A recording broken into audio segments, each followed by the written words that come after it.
各位网友，大家好，欢迎来到包明说。外媒发现呢，解放军在台湾附近部署无侦八超音速侦察机。美国的防务新闻网站5月18号报道呢，美国星球实验室遥感卫星公司提供的卫星照片显示，在中国安徽六安空军基地2个新建机库外面的跑道上，停放着一架无侦八超音速无人侦察机。美军认为六安空军基地就是无侦八的固定基地。根据星球实验室较早拍摄的卫星照片，这个基地呢正在进行升级，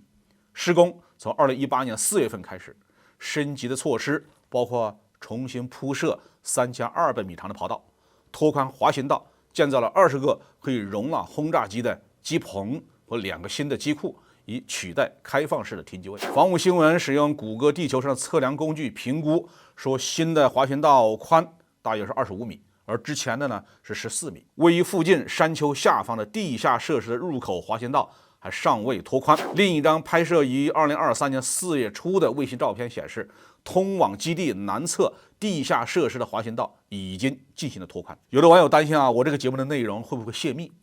请大家注意，我说的这些全部是美国网站报道的内容。我做这个节目的目的是要让大家知道，美国人对我们中国进行情报搜集侦查的行为，以及对我们的情况掌握的详细的程度，而不是为了证明这些情况是真的还是假的。如果外国人对我们的情况掌握的清清楚楚，我们自己还蒙在鼓里，那不是捂着鼻子骗嘴吗？如果外国对我们进行如此精细的侦查和监视，那我们是不是要采取相关的措施呢？比如进行适当的遮蔽和伪装啊？请看到我的节目的相关部门去考虑。美国防务新闻还引述了技术分析人员的分析结果，说这个基地还建造了弹药检查设施。这些建筑通常在轰炸机基地和陆基导弹基地里面都有，往往是两端都有门的又长又高的建筑。导弹呢通常固定在轨道上，在各个工位进行检查。另外一位分析人员介绍说，六安空军基地是中国人民解放军空军第10轰炸机师第29航空团的驻地，装备有轰 6K 和轰 6M 轰炸机，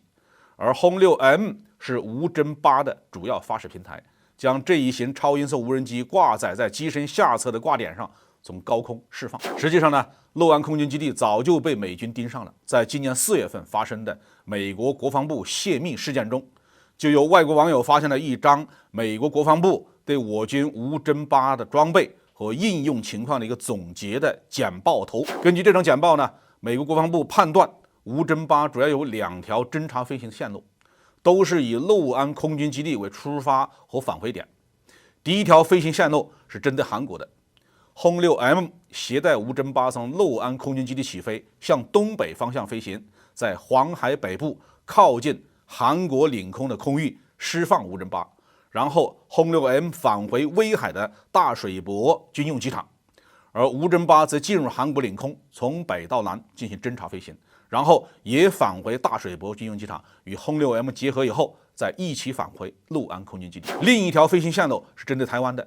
轰 6M 携带无侦八从六安空军基地起飞，向东南飞行，在台湾北部海域释放无侦八。轰 6M 随后回到漳州空军基地，无侦八继续从北向南穿越台湾上空飞行，最后也返回漳州空军基地，与轰 6M 结合以后再返回六安基地。在福建沿海地区还有惠安和福州2处空军基地作为备用机场。不过这些仅仅是美军的猜测而已，韩国和台湾从来没有公开报道过发现无侦八过境，这就耐人寻味了。也许有的网友会问，无侦八执行侦察任务的风险很大，我们不担心它被击落吗？这个我们还真不担心，因为目前全世界的防空导弹都很难击落它。无侦八使用火箭发动机推进，自带燃料和氧化剂，不需要空气助燃，因此飞行高度可以非常高。美军认为它的飞行高度可以达到30公里以上，接近临近空间，飞行的速度可以达到3马赫以上，突破了热障。美军的 SR-71和 U-2 侦察机的最大的飞行高度也就是26公里到27公里之间。美军的主要防空导弹，不论是陆基的爱国者2、海基的标准2，还是美国空军的空对空导弹，其最大的射高也就如此。对于3万米以上高度的目标都是鞭长莫及。它可不是飞3万米高的气象气球美国空军的 F-22也拿它没招。另外，美军装备的反导导弹，